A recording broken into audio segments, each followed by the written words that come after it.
नमस्कार, आप देख रहे हैं व्यू न्यूज़ पावर्ड बाय विनय उजाला। आइए नजर डालते हैं 14 अगस्त 2026 की प्रमुख खबरों पर। भारत और जर्मनी की वायु सेनाओं के बीच पहली एयर स्टाफ वार्ता, रक्षा सहयोग को नई गति। कोलंबिया भूकंप में मरने वालों की संख्या बढ़कर 273 हुई, 3,824 घायल और 377 लोग लापता। विदेश मंत्री जयशंकर और विदेश सचिव मिस्त्री की MPLEADAC फेलो से मुलाकात, विदेश नीति पर हुई चर्चा। ड्रोन आयात पर ट्रंप की टैरिफ स्ट्राइक, राष्ट्रीय सुरक्षा को बताया वजह। आरजी कर मामला, पीड़िता के जल्द अंतिम संस्कार की साजिश में शामिल एक और आरोपी गिरफ्तार। जम्मू में व्हाइट नाइट कॉर्प्स का एक पेड़ मां के नाम अभियान, छात्रों और स्थानीय लोगों ने लगाए पौधे। जीरो टॉलरेंस नीति के तहत बड़ी जीत, UAE से भारत लाया गया ड्रग किंग पिन बसोया, NCB ने किया गिरफ्तार। तिरंगा फहराने से छूट मांगने पर घिरे कर्नाटक के मंत्री जमीर अहमद खान, भाजपा ने की बर्खास्त करने की मांग। 80वें स्वतंत्रता दिवस पर 1057 कर्मचारियों को वीरता और सेवा पदक से किया गया सम्मानित। गुजरात पुलिस ने 19.6 लाख रुपए के धोखाधड़ी मामले में फरार आरोपी को गिरफ्तार किया। राहुल गांधी को राहत, सुप्रीम कोर्ट ने वीर सावरकर पर टिप्पणी से जुड़े आपराधिक मानहानि मामले को किया रद्द। मनी लॉन्ड्रिंग मामले में ईडी का एक्शन, PSIEC अधिकारियों के कई ठिकानों पर छापेमारी। दिल्ली में कोंडली मोड़ पर तेज रफ्तार DTC बस ने स्कूटी को मारी टक्कर, स्कूल जा रही छात्रा की मौत। महाराष्ट्र में शुरू होगी महा ID व्यवस्था, घर बैठे मिलेगा सरकारी योजनाओं का लाभ। महाराष्ट्र में टैक्सी चालकों के लिए मराठी बोलना अनिवार्य, न मानने पर लाइसेंस होगा निलंबित। लॉ छात्रों और शिक्षकों के खिलाफ दंडात्मक कार्रवाई पर रोक, BCI पर भड़के CJI सूर्यकांत। शौर्य स्मारक में CM डॉक्टर मोहन यादव ने किया डिजिटल लाइब्रेरी का शुभारंभ। भजन संध्या विवाद में युवक की हत्या, 4 मुख्य आरोपियों ने किया सरेंडर। बेंगलुरु में ट्रैकिंग के दौरान इंदौर का युवक लापता, तलाश जारी। ऑनलाइन सट्टे के नेटवर्क पर राजेंद्र नगर पुलिस की कार्रवाई, 3 और गिरफ्तार। भोपाल मुख्यमंत्री डॉक्टर मोहन यादव ने शौर्य स्मारक में डिजिटल लाइब्रेरी और प्रवासी सेनानी फोटो गैलरी का शुभारंभ किया। उन्होंने विभाजन की त्रासदी से सीखकर एकता, भाईचारे और राष्ट्र भावना मजबूत करने की अपील की। भोपाल में मुख्यमंत्री डॉक्टर मोहन यादव ने शौर्य स्मारक पहुंचकर भारत माता की प्रतिमा पर पुष्प अर्पित कर नमन किया। उन्होंने नवनिर्मित डिजिटल लाइब्रेरी का शुभारंभ करते हुए स्वतंत्रता संग्राम से जुड़ी डिजिटल सामग्री और अन्य व्यवस्थाओं का अवलोकन किया। मुख्यमंत्री ने विभाजन विभीषिका स्मृति दिवस पर प्रवासी सेनानी फोटो गैलरी का भी शुभारंभ किया। इसके बाद पुलिस कर्मियों द्वारा आयोजित तिरंगा यात्रा को हरी झंडी दिखाकर रवाना किया। मुख्यमंत्री ने कहा कि विभाजन के दौरान लाखों लोगों को अपना घर छोड़ना पड़ा। उन्होंने कहा कि इतिहास की इस त्रासदी से सीख लेकर एकता, भाईचारे और अखंड राष्ट्रीय भावना को मजबूत करना जरूरी है। साथ ही हर घर तिरंगा अभियान को राष्ट्रभक्ति और जन भागीदारी का उत्सव बताया। स्वतंत्रता दिवस के एक दिवस पूर्व आज वैसे तो ये अखंड भारत दिवस भी है। हम सब यशस्वी प्रधानमंत्री श्रीमान नरेंद्र मोदी जी के आह्वान पर 9 अगस्त से 14 अगस्त तक लगातार जगह जगह तिरंगा यात्रा निकाल करके हमारी अपनी आजादी के इस महत्वपूर्ण त्योहार में शामिल भी हो रहे हैं। उत्साह, उमंग और उल्लास के साथ हर एक स्थान पर आज स्वतंत्रता के दिवस को मनाने का ये लगभग सप्ताह भर का आयोजन चल रहा है। आज के इस कार्यक्रम में हमारे सबके बीच वरिष्ठ नेता माननीय सुरेश पचौरी जी, हमारे बीच हमारे यहाँ के विधायक माननीय भगवान दास सदनानी जी, चौकसे जी और इस अवसर पर सभी वरिष्ठ जन, मैं अपनी ओर से आज जो तिरंगा ही तिरंगा दिखाई दे रहा है, सच में क्या भाई हो क्या बहन हो, आपके चेहरे की खुशी और हमारे अपने देश की प्रगति, देश की आजादी के लिए मर मिटने वाले वो अमर शहीद सेनानियों के कारण से हम सब आज भारत को जिस रूप में देख रहे हैं, वाकई वो अद्भुत और उल्लेखनीय दिन है।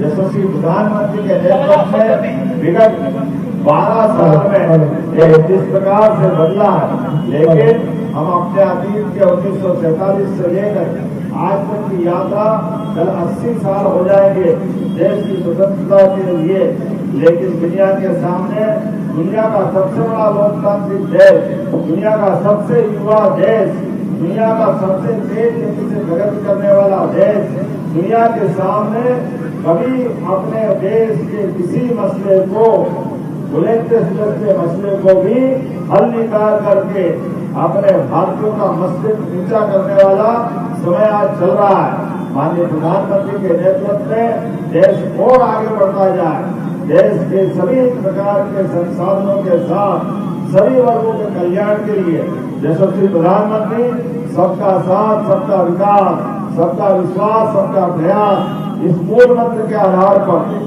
सबको साथ लेके चलने का भाव रखते हैं। इंदौर में स्वतंत्रता दिवस से पहले एयरपोर्ट पर एंटी टेरर मॉक ड्रिल हुई। सीआईएसएफ, बीएसएफ, पुलिस और अन्य एजेंसियों ने आतंकी हमले की स्थिति में सुरक्षा, त्वरित कार्रवाई और आपसी समन्वय का अभ्यास किया।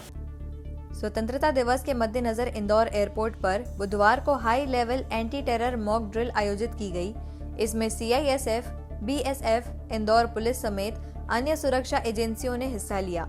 अभ्यास के दौरान संदिग्ध घुसपैठ और आतंकी हमले जैसी काल्पनिक स्थिति तैयार की गई, जिसके बाद क्विक रिस्पांस टीम, बीएसएफ और पुलिस ने तत्काल मोर्चा संभाला। बम निरोधक दस्ता, अग्निशमन विभाग और मेडिकल टीम भी अभ्यास में शामिल रही। मॉक ड्रिल के जरिए सुरक्षा एजेंसियों की तत्परता, रिस्पांस टाइम, संचार व्यवस्था और आपसी समन्वय को परखा गया। अभ्यास के बाद अधिकारियों ने सुरक्षा तैयारियों की समीक्षा की और जरूरी दिशा निर्देश दिए। सुरक्षा एजेंसियों ने यात्रियों से जांच में सहयोग करने और संदिग्ध वस्तु या व्यक्ति की सूचना तुरंत देने की अपील की।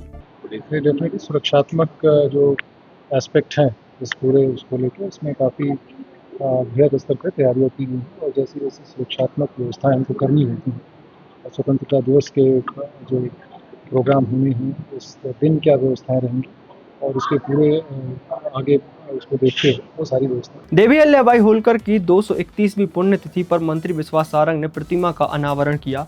उन्होंने अहिल्याबाई से सुशासन, महिला सशक्तिकरण और धार्मिक स्थलों के विकास को प्रेरणादायक बताया। मध्य प्रदेश की लोक माता देवी अहिल्याबाई होलकर की 231वीं पुण्यतिथि पर प्रदेश भर में कार्यक्रम आयोजित किए गए। भोपाल की नरेला विधानसभा में चेतक ब्रिज के पास मंत्री विश्वास सारंग ने अहिल्याबाई की प्रतिमा का अनावरण किया और माल्यार्पण कर उन्हें नमन किया। मंत्री ने कहा कि अहिल्याबाई का शासन आज भी सुशासन की प्रेरणा देता है। उन्होंने बिना भेदभाव के शासन किया और महिला सशक्तिकरण, स्वरोजगार तथा धार्मिक स्थलों के जीर्णोद्धार के लिए महत्वपूर्ण कार्य किए। मंत्री ने कहा कि उनका जीवन और विचार आज भी सभी के लिए प्रेरणादायक है। भोपाल के पिपलानी होटल में खुद को पुलिसकर्मी बताकर युवक से 70,000 रुपए वसूलने वाले 3 आरोपी गिरफ्तार हुए। पुलिस को एआई से फर्जी पहचान पत्र बनाने की बात भी सामने आई। भोपाल के पिपलानी इलाके के एक होटल में खुद को पुलिसकर्मी बताकर युवक से करीब 70,000 रुपए वसूलने के मामले में पुलिस ने 3 आरोपियों को गिरफ्तार किया है। जांच में आरोपियों द्वारा कथित तौर पर एआई की मदद से फर्जी पहचान पत्र तैयार करने की बात सामने आई है।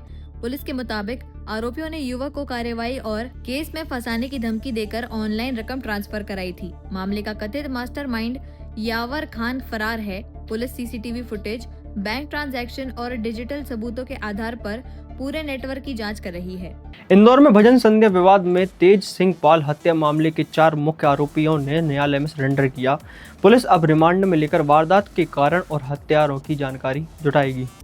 इंदौर के हीरानगर थाना क्षेत्र में भजन संध्या के दौरान हुए विवाद में युवक तेज सिंह पाल की हत्या के मामले में बड़ा अपडेट सामने आया है। पुलिस के बढ़ते दबाव के बीच 4 मुख्य आरोपियों नवरत्न, जय विराज, हंसराज और विशाल ने न्यायालय में सरेंडर कर दिया। विवाद के दौरान तेज सिंह पाल पर चाकू से हमला किया गया था, जिसकी उपचार के दौरान मौत हो गई थी। पुलिस ने हत्या का मामला दर्ज कर आरोपियों की तलाश शुरू की थी। अब पुलिस न्यायालय से आरोपियों का रिमांड लेकर पूछताछ की तैयारी कर रही है। पूछताछ में वारदात का कारण, इस्तेमाल हथियार और अन्य पहलुओं की जानकारी जुटाई जाएगी। पुलिस के मुताबिक मामले में शामिल अन्य आरोपियों की तलाश भी जारी है। ये घटना रात्रि 9 अगस्त की है। 4 अज्ञात व्यक्ति रास्ते में जा रहे थे हीरानगर क्षेत्र में। उन्होंने जो पीड़ित है उसके साथ मारपीट की और उस पर चाकुओं से वार किया। जैसी इसकी सूचना 112 के तहत पुलिस को मिली, पुलिस तुरंत जो पीड़ित है उसके पास पहुंची और उसको हॉस्पिटल में एडमिट कराया गया। और इसमें प्राथमिकी दर्ज की गई अटेम्प्ट टू मर्डर में। पुलिस टीमें रवाना कर दी गई और सभी अज्ञात आरोपियों को चिन्हित किया गया और उनके अरेस्ट के सभी प्रयास किए गए। कल दिनांक को अर्ली मॉर्निंग ये सूचना आई कि जो पीड़ित है उसकी हॉस्पिटल में मृत्यु हो गई, जिसमें कि मर्डर की जो धाराएं हैं उसको भी बढ़ाया गया। और कल आफ्टरनून तक ये चारों आरोपी ने जो न्यायालय में स्वयं जाकर प्रस्तुत हुए हैं। इनकी पुलिस ने रिमांड ले ली है। पीआर इनको 17 तारीख तक इसमें पीआर मिली है और इनसे पूछताछ की जा रही है। और जो भी साक्ष्य आ रहे हैं और इसमें कुछ अन्य आरोपियों भी ज्ञात हुए हैं जिनको धाराएं भी बढ़ाई जाएंगी इसमें, साथ ही साथ इसमें आरोपियों के भी नाम बढ़ाए जाएंगे। सर हीरानगर थाना प्रभारी हीरानगर थाने को भी लेकर हीरानगर के लोगों को क्या आसपास की जो आवाज़ है कि लगातार उस क्षेत्र में क्राइम हो रहा है। इससे पहले भी हत्या की जो 3 से 4 हत्या हो चुकी है। कहीं ना कहीं पुलिस की पेट्रोलिंग को भी लेकर सवाल खड़े हो रहे हैं। सबसे बड़ी बात है, एक कहीं ना कहीं बड़ा फेलियर भी माना जा रहा है कि एक वो वीडियो सामने आया, आरोपी फरार चल रहा है तो उससे पहले ही उन्होंने ऐसा कोई अगर तथ्य सामने आता है तो उसको जांच में लिया जाएगा और उस पर कार्रवाई की जाएगी। क्या लगता है सर कि इन लोगों के द्वारा कोर्ट में जिस तरीके से सरेंडर किया गया है, क्या किसी ने इनको ज्ञान दिया है या किसी को इनकी हेल्प कर रहा था? इनके 2 दोस्त हैं जिनके पूर्व में भी आपराधिक रिकॉर्ड है। ये जो आरोपी हैं इनके भी पूर्व के आपराधिक रिकॉर्ड हैं। इनके परिवार में भी इनके पिता जो हैं इनके आपराधिक रिकॉर्ड हैं। तो ये लगातार ही संपर्क में रहे हैं न्यायालय और वकीलों के थ्रू, तो इसलिए इनके लिए ये कर पाना थोड़ा ईजी रहा। और इसमें जो भी अन्य तथ्य सामने आएंगे उसमें जांच की जाएगी और जो भी दोषी होगा उस पर कार्रवाई की जाएगी। और सर इस हत्या के पीछे वजह क्या है? मर्डर के पीछे की वजह क्या है? जो पूछताछ में पाया गया कि ये चारों ही जो आरोपी हैं ये सड़क पे चल रहे थे और जो पीड़ित है वो आगे चल रहा था। इनके बीच में छोटी मोटी चिढ़ाने की बात को लेकर एक रोड रेज हुआ, जिसके कारण से इन्होंने चाकू से उस पर वार कर। इंदौर में राजेंद्र नगर पुलिस ने ऑनलाइन सट्टा नेटवर्क मामले में 3 और आरोपियों को गिरफ्तार किया। कुल गिरफ्तारी 9 हुई। पुलिस मोबाइल डेटा, आर्थिक लेन देन और नेटवर्क से जुड़े अन्य लोगों की जांच कर रही है। इंदौर के राजेंद्र नगर थाना पुलिस ने ऑनलाइन सट्टे के नेटवर्क के मामले में 3 और आरोपियों को गिरफ्तार किया है। इसके साथ ही इस प्रकरण में कुल गिरफ्तारियों की संख्या 9 हो गई है। पुलिस के मुताबिक ड्रग्स तस्करी की जांच के दौरान जमीन धोखाधड़ी और ऑनलाइन गैम्बलिंग सट्टे के नेटवर्क का खुलासा हुआ था। पहले 6 आरोपियों की गिरफ्तारी के बाद पुलिस ने तकनीकी साक्ष्यों, मोबाइल डेटा और इलेक्ट्रॉनिक रिकॉर्ड के आधार पर 3 और आरोपियों को पकड़ा है। तीनों को न्यायालय में पेश कर 14 अगस्त तक पुलिस रिमांड पर लिया गया है। पूछताछ में एक व्यक्ति द्वारा पिछले कुछ वर्षों में ऑनलाइन गेमिंग में करीब 1 करोड़ रुपए लगाने की जानकारी सामने आई है। पुलिस नेटवर्क, आर्थिक लेन देन और अन्य संभावित आरोपियों की भूमिका की जांच कर रही है। ये थाना राजेंद्र नगर में एक सट्टे की कार्रवाई हुई थी जुलाई में, जिसमें ये मूलतः 4 आरोपी थे, जैसे संजय कौशल, मनीष पवनानी, प्रीतेश त्रिपाठी और यश चौहान। इसमें मनीष जो पवनानी थे वो लगातार उसी कायमी के दौरान से फरार थे। उनको अभी राजेंद्र नगर पुलिस ने पकड़ा है। उनसे पूछताछ में 2-3 नाम और सामने आए हैं, एक निखिल जैन और नीलेश बागड़ी और एक पिंकेश महेश्वरी। इनको भी कल गिरफ्तार किया गया।